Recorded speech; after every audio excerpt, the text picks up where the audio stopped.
right, hello everyone, and welcome to the Perinatal Roundtable, where we talk about all things pregnancy and postpartum.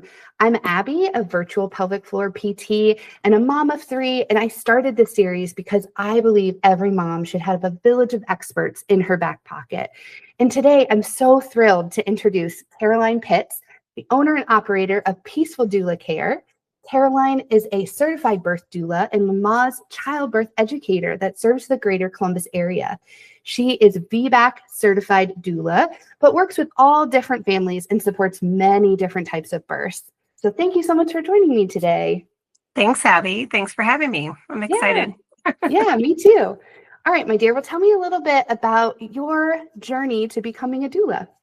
Yeah, so I did my training in September of 2019, right before the world shut down for COVID.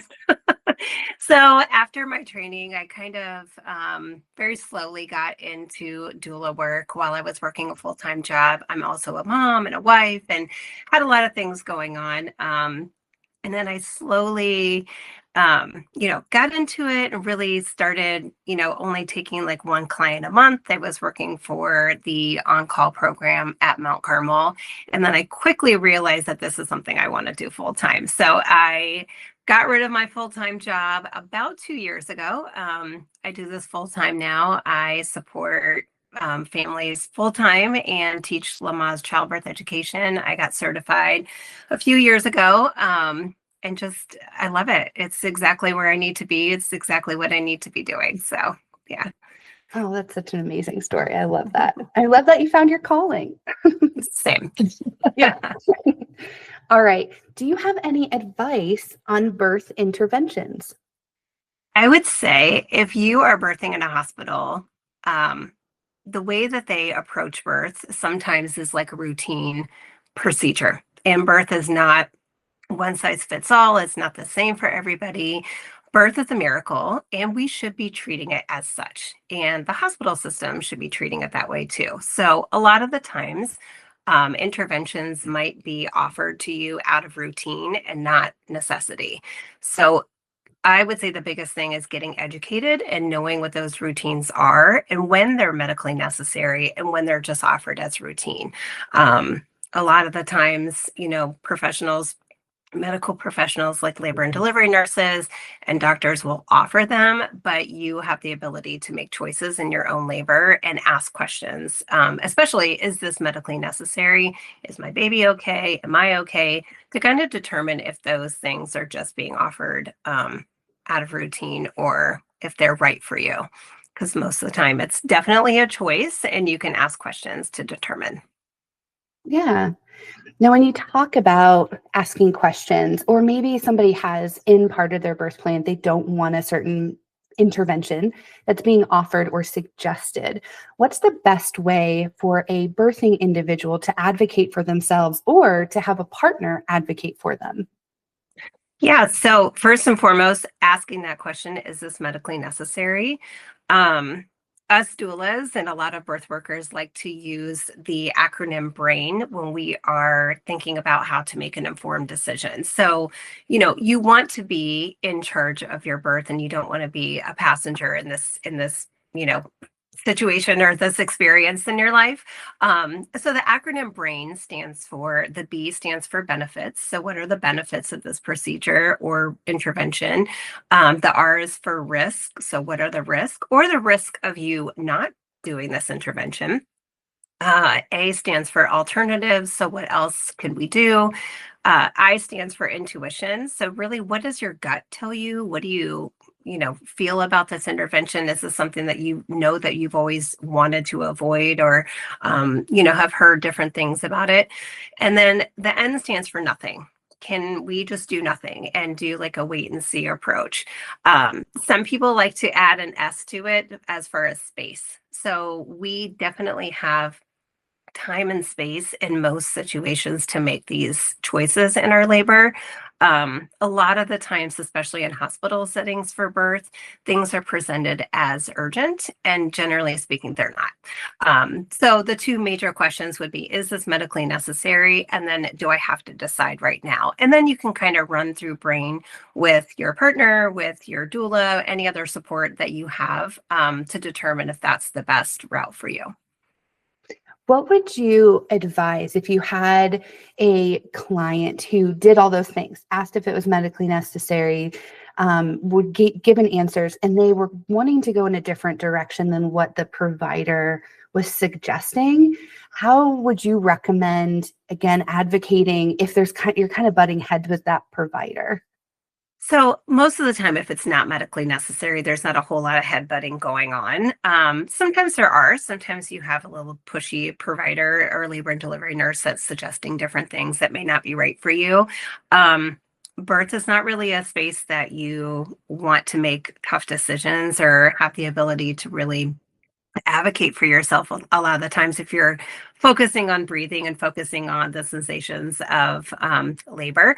So your support person and or doula is going to be really key in that factor, to where they know your preferences, they know what's important to you, and they know your why. So just kindly explaining, we're not interested in that. Can we have another hour to talk about that? We're not ready to talk about that right now. So there's lots of different ways that you can kindly and effectively say that, where you need more space and time to make those decisions.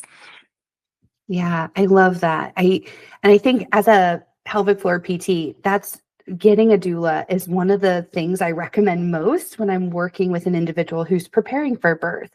And if they have very specific wants or needs for that birth, that's like my number one recommendation is get a doula, because you're right. Like when you're in the the haze of birth and labor, it's really hard to advocate for yourself. And so having a doula and having a partner who understands your wants and needs, I think can make that experience so much better and smoother. Well, thank you. I appreciate that. I think everybody should have a doula as well. Yeah, I agree. All right, let's talk about when you are working with someone who's preparing for labor and delivery, how can they best prepare for the birth that they want? Besides hiring a doula. So number one, hire a doula. Yeah.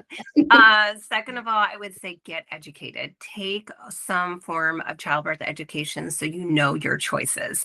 If you go into a birth space, especially a hospital, and don't know your choices, you are going to get the standard of care. And that is that one size fits all.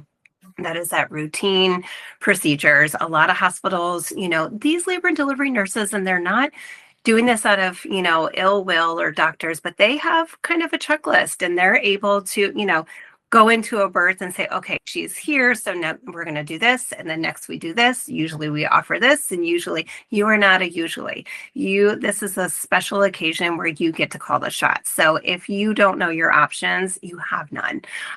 So childbirth education is key. Your doula can help with helping you decipher all these things that you're learning in your classes, helping you decide which interventions are right for you, helping you build a birth preference sheet, otherwise known as a birth plan.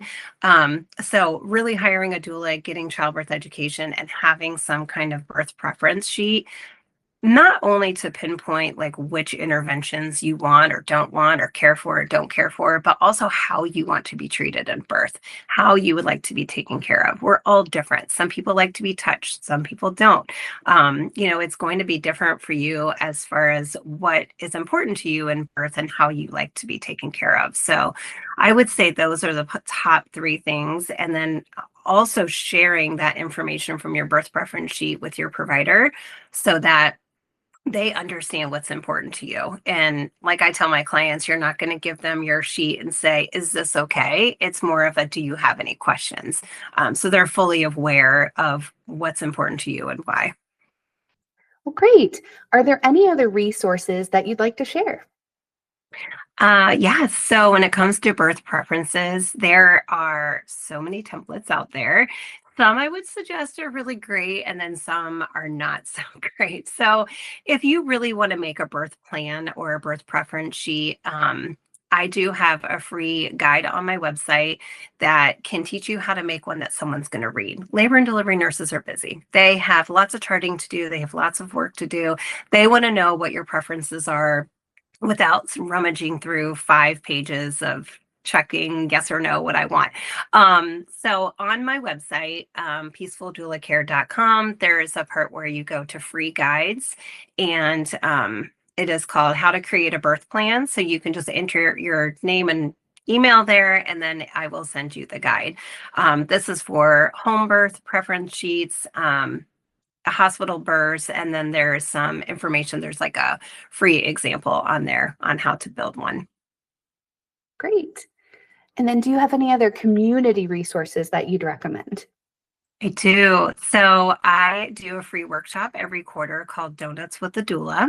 It is free to attend. Anyone can attend it. You don't have to register, but it is helpful for me to know how many folks are coming. It's at Thrive Pediatrics in Gahanna, and my next one is Saturday, March 28th from 9 to 11:30. And coincidentally, this one is all about, I change the topic every quarter, and this topic is how to create a birth preference sheet.